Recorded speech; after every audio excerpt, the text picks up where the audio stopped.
여러분 안녕하십니까? 하승균입니다. 지난주에는 도덕적으로 사회의 거울이 되어야 할 노인에 의한 강력범죄를 대표적인 예로 말씀드린 바 있습니다. 그 사건은 전라남도 보성의 어촌마을의 어부 오종근에 의해서 피워보지도 못한 귀한 4명의 20대 초반의 사람이 목숨을 잃었다는 것, 그것도 오종근의 단순한 성적 욕구 때문에 죽어갔다는 말씀을 드린 바 있습니다. 고령화 시대에 노인들에 의한 범죄가 늘어나는 것은 어쩌면 자연스러운 현상일 수도 있습니다. 그 늘어나는 범죄의 원인에 대해서는 한 예로 노인들의 경제적 능력 저하, 그리고 사회적 지위의 퇴보, 노화로 인한 판단력 부족, 그리고 신체 능력 저하 등이 꼽힌다라고 학자들은 말하고 있습니다.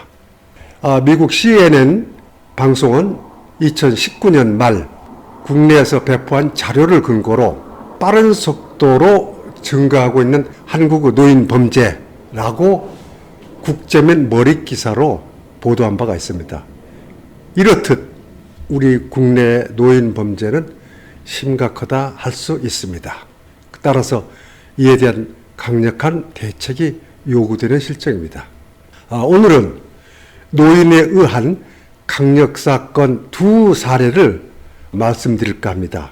하나는 어린 여학생을, 그것도 시내버스 안에서 강제추행한 사건을 비롯한 2건을 말씀드릴까 합니다. 제주에 사는 73살 김모 씨. 지난 3월 19일 그는 제주시 한림읍을 지나는 시내버스를 타고 빈자리를 찾습니다. 몇 군데 빈자리가 있음에도 불구하고 그는 어린 소녀가 혼자 앉아있는 것이 눈에 들어옵니다. 그는 그 소녀 옆에 빈자리에 가서 앉습니다. 그리고 어디까지 가느냐라고 대화를 시도합니다. 16살 이 박 모양은 옆에 앉은 말을 거는 사람이 선량한 할아버지로 알고 대응해서 말을 주고받습니다. 그러나 김모 씨는 서슴없이 박양의 허벅지에 손을 얹어 계속 더듬어 갑니다. 박양은 김 씨의 손을 몇 차례 밀어냈지만은 김 씨는 괜찮다라면서 계속 같은 행위를 합니다. 마침 박양은 한 손으로 자기의 스마트폰을 검색하고 있던 반에 촬영 모드로 전환시켜서 김 씨가 자기 허벅지를 만지는 손을 촬영을 하게 되고, 이어서 박양은 큰 소리를 치면서 할아버지 왜 이래요? 이렇습니다. 그러자 버스 기사는 이 상황을 눈치채고 버스를 정차시키고 경찰에 신고를 합니다. 즉시 출동한 경찰에 의해서 김 씨는 현행범으로 체포가 됩니다. 조사가 시작되자 김 씨는 박 모양이 한 얘기는 모두 거짓이라고 잡아떼고 부인합니다. 그러자 박양은 자기 스마트폰에 촬영한 내용을 경찰에 제시하게 되고, 경찰은 확인한 결과 김 씨가 이 소녀의 허벅지에 손이 얹어 있는 것을 확인하고 수긍하게 되죠. 이 사람은 박양의 신고 내용을 전면 부인했죠. 그러나 박양이 촬영해둔 사진에 뚜렷이 증거가 나타나자 비로소 충동적으로 손이 갔지만 어떤 땐 여자들이 만져달라고 하는 경우도 있다라고 뻔뻔스럽게 변명했습니다. 그는 이미 4년 전인 2016년에도 같은 유형의 범죄로 징역 4월에 집행유예 1년을 선고받은 전력이 있습니다. 그는 이 사건으로 1심에서 아동 청소년 보호에 관한 법률 위반 혐의로 징역 1년 6월을 선고받습니다. 하지만은 그는 자기 행위에 대해서 처벌이 너무 무겁다 해서 항소를 하게 됩니다. 하지만 항소심에서 이 형이 확정되기에 이릅니다. 그러자 그는 탄원서를 제출합니다. 그는 탄원서에서 여학생들이 꽃뱀이 많다는 얘기를 들었다. 그래서 그 아이도 꽃뱀이 아니길 기도드린다 라고 했습니다.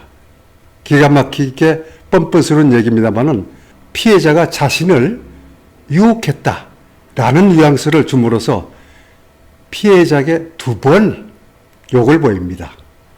한편 김 씨는 경찰에 신상정보 등록 대상자인데도 불구하고 신고를 하지 않은 것으로 드러났습니다. 여기서 신상정보 등록에 대해서 알아보겠습니다. 신상정보 등록이란 여러분 잘 아시다시피 다음 달에 출감하게 되는 조두순 사건 이후로 법이 제정돼서 아동 청소년 내지는 성범죄로 인해 구속 처벌을 받고 복역을 마치고 사회로 복귀하는 자 등에게는 반드시 신상정보 등록을 해서 주거지 관할 경찰서에 신고하도록 되어 있습니다. 이는 조두순도 나오면 역시 신상정보 등록을 해서 철저하게 경찰의 관리 감독을 받게 되어 있는 셈이죠.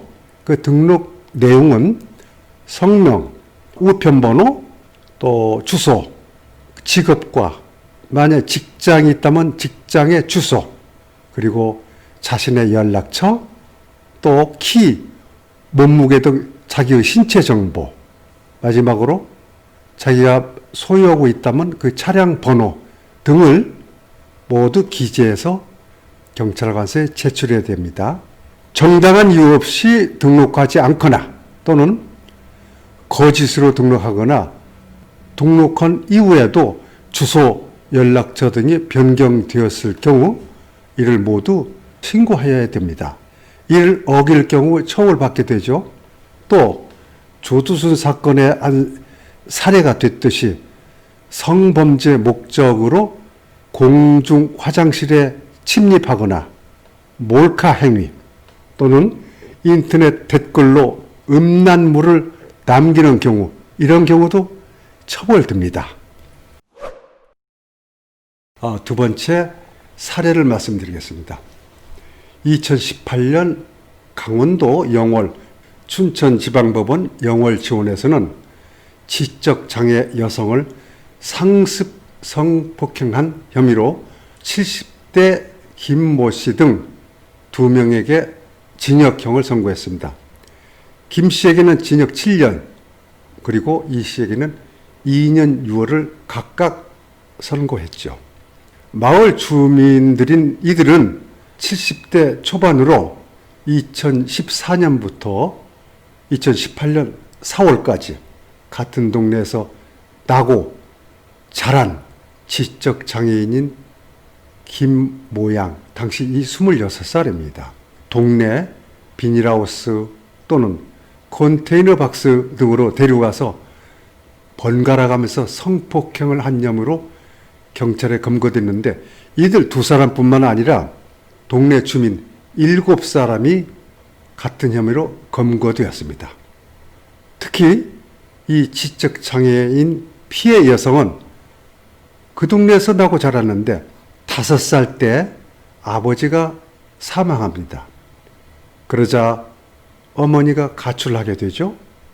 그래서 할머니는 큰아버지 집으로 이 여성을, 즉 어린아이를 데리고 들어가서 키우게 됩니다.